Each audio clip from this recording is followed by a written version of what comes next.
Hello, I'm Dr. Frank Bennett, an affiliate member of the National Child Traumatic Stress Network, and I will be interviewing Beth Bartow, LMHC, who's the Director of Quality Assurance and Trauma Services at Luck Incorporated in Massachusetts.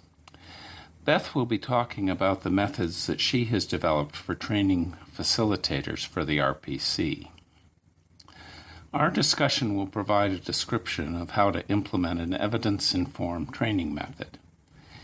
If you would like to learn more about the theory of implementation, please listen to the podcast Using Implementation Science when Delivering the RPC. Okay, Beth, can you tell us how you first got involved with the RPC? Absolutely, Frank. So I actually went to the National Child Traumatic Stress Network's annual conference in 2010, right after the RPC was released, and it was at a time when I was so excited to receive some guidance around the delivery of a Trauma 101 training. At that time, I really needed some sort of curriculum around training systems on the impact of trauma. And so started using the curriculum through modules 2 and 3 that really talked about the impact of trauma on the brain, development, and how different levels of trauma, like acute trauma and complex trauma, might impact a child.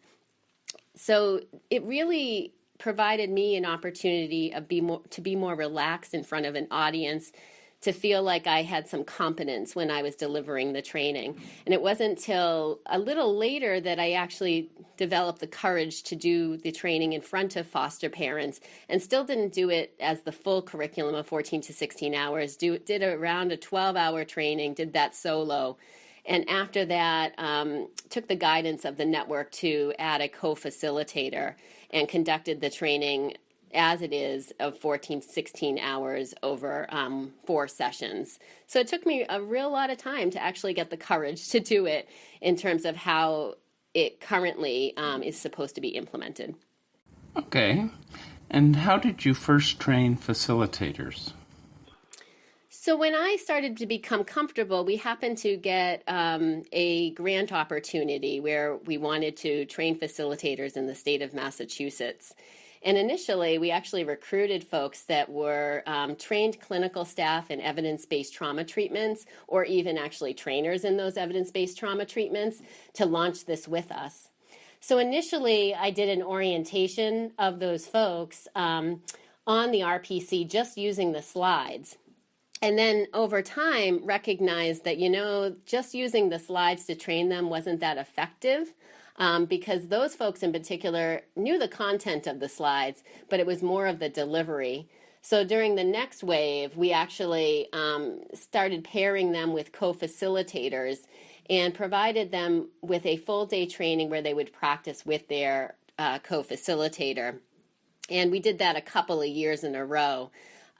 We then decided to get more an understanding of how a learning community might work, which what I mean by that is giving repetition of concepts over time. And so piloted something within our own agency of having folks see a training, do a training, and observing them. So that's something we did as well, just to kind of figure out different models of training facilitators and what might work and what might be sustained. And what was it that made you think you needed to go into more detailed training? What we really started to notice is the facilitators that we originally trained, so in that first year in particular, where we didn't have them practice, they struggled to pick up the curriculum and needed extra support on it. And they needed that by connecting with myself before trainings, also getting feedback from people who observed the training that maybe they were focused too much on the content and not on the process. And I really felt that the facilitators just didn't realize the amount of prep work that was required to launch the series effectively, and they kind of felt ill-prepared. Some of the facilitators were folks that did Trauma 101 trainings, and so they had that under their belt. They went into the community, they did their training, they knew their content, But the resource parent curriculum has many elements and a lot of interactive activities that you really have to prep with. The other piece that was a huge theme is that we noticed that the facilitators didn't really have relationships with their co-facilitators with lived experience. So the folks that we finally paired, after we learned we really needed that pairing, they never met each other before that full day training. So they were trying to gather a rhythm together, but hadn't really done prep work together to figure out who each other, how they might train on things, what they're comfortable with, what they're not comfortable with. And it wasn't a flow that we really liked. We also realized that the facilitators didn't really have a mechanism to repeat the curriculum without our grant dollars. And that was an issue because we spent a real lot of time working with the co-facilitators, watching the co-facilitators, but they didn't necessarily have people in their agencies who also knew the curriculum, who were supporting them and providing that time and space to kind of troubleshoot lessons learned. So what did you think you ought to do at that point? Well, it's so interesting because I was thinking about this, how can we get this to sustain? And one of my other hats was also to organize and coordinate learning communities for evidence-based treatments, and had done that for some time. And thought to myself, what? It's not that much of a stretch to think of our facilitators as we think of clinicians learning an evidence-based treatment.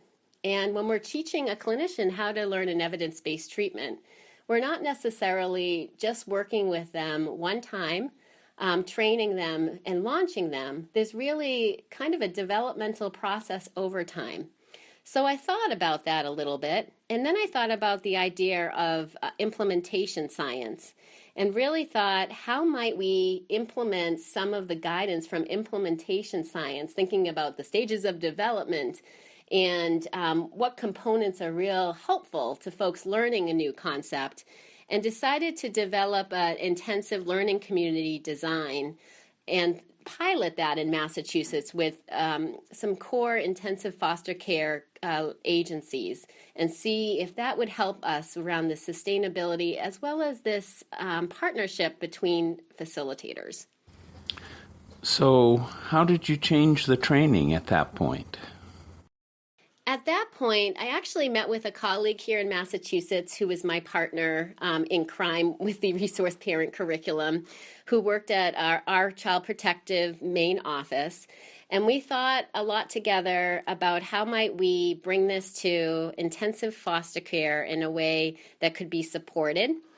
And so we actually developed some ideas for agencies to apply so that they could be really taking time and space to think about their readiness, and decided to launch an application process. And then we kind of developed our learning community as we went at that point. So after people applied and were selected for this, what did they have to do next to get ready for the training?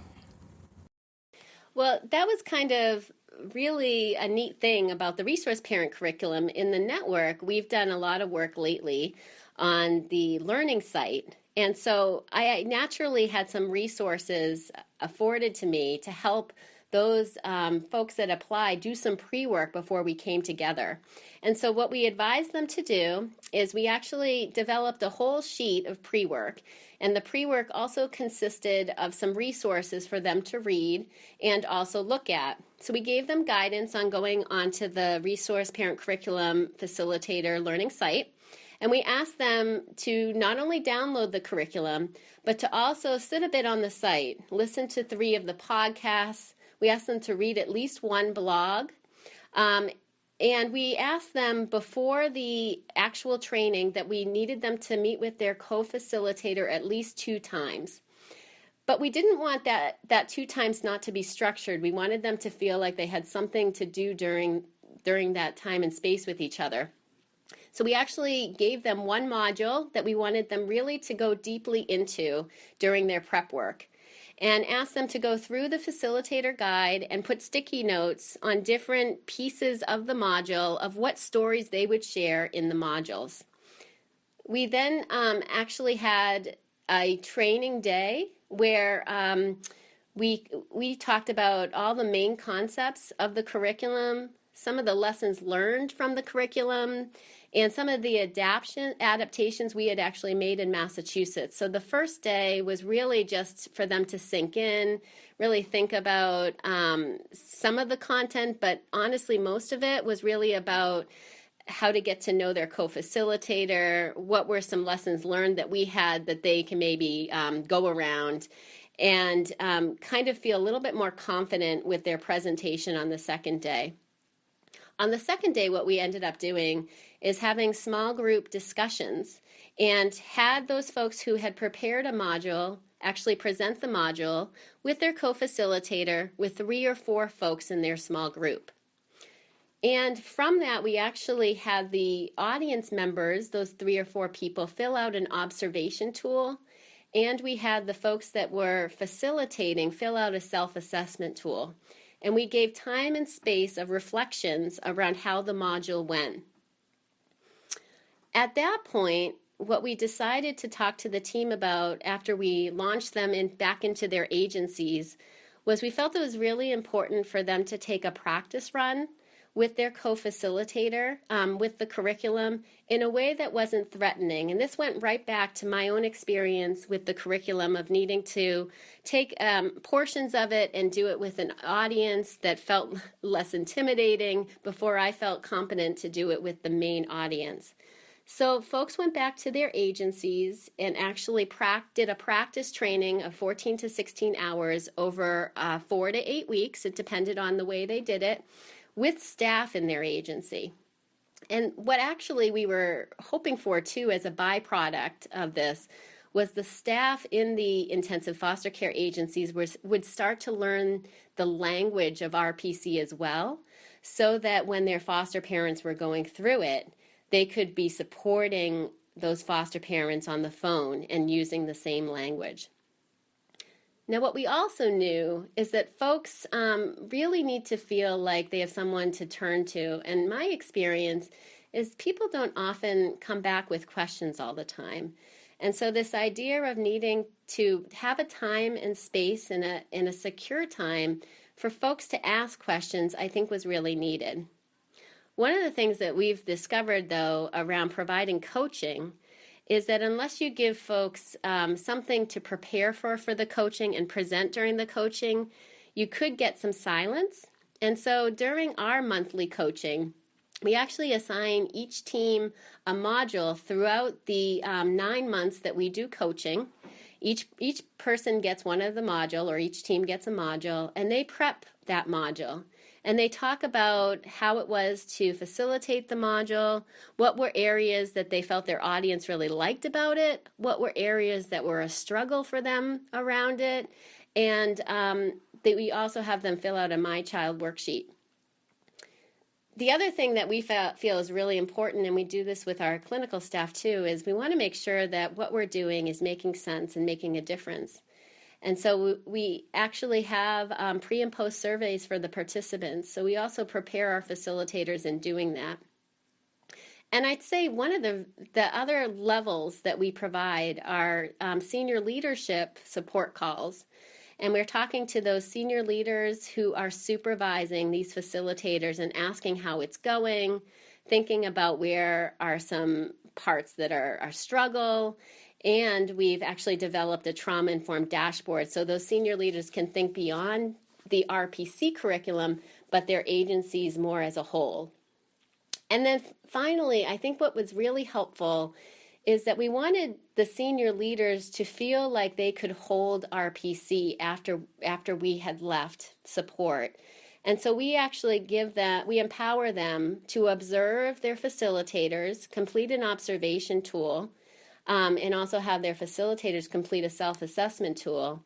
Both fill out the fidelity checklist, and together that team has a feedback session of how it's going. And those senior leaders then actually submit their training calendar for the next year. So did you change the actual delivery of the RPC to any extent?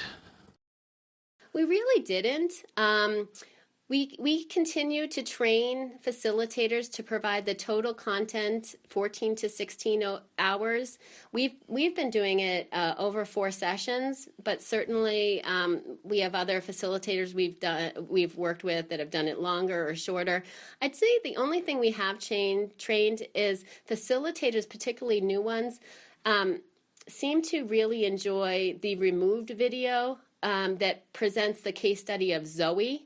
And so we've really shifted for facilitators to use that. We have to prep it quite a bit so that it's a safe video to use, but they've enjoyed that and they've scaffolded that throughout the curriculum. So I think that's been really useful.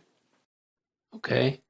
And you've listed some of the things that you did to help sustain the delivery of the RPC. Was there anything else that you did to help sustain it in an ongoing way? I think in terms of sustaining it, I think why I feel comfortable that teams will be more confident is we've provided the senior leaders with some of the empowerment to continue with it, and we've really talked to them about barriers, and they've talked about that. And it's felt like it hasn't been too much of a burden to integrate this into their regular training systems. So through all of the way we've done the learning community, giving time and space to brainstorm those barriers that they're having and really work through them without a lot of still open questions makes me believe that folks are going to continue after we leave in terms of our support. And do you have a sense of how this is working now? You know, it's interesting. We haven't done a full crew in terms of following up with them quite yet. I can only say that we can take the input from our training facilitators who are presenting as very comfortable with the curriculum during coaching calls. They are providing us with really good questions. In fact, providing us with some suggestions that I think are wonderful that we can use in other training. And they've been really open to saying, you know, maybe next time when you train facilitators, think about doing this. And we've been really open to those ideas. So I have a sense that they feel part of this process and they really feel like they have the autonomy to take this somewhere and feel like we're asking them for their feedback back as they're becoming experts. That sounds great. What are your recommendations to others when they're trying to spread the RPC in their areas?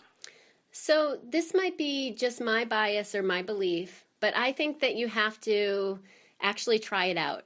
I think even if it's a practice run, bringing a team together in your organization, having the slides up, talking through them, trying it, thinking about it, feeling, is this a good match for us? Are we ready for this?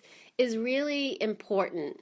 I am all for delegating as a leader, but I also feel like with this curriculum in particular, it's helpful if leaders actually are doing a little bit as well in the beginning, because then they can really strategize on how to proceed.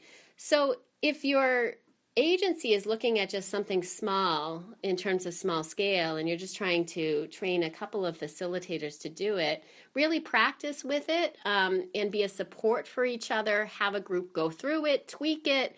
That's a process that I think is something that anybody can do with the curriculum, and really use the RPC learning site to hear about lessons learned across the United States on it.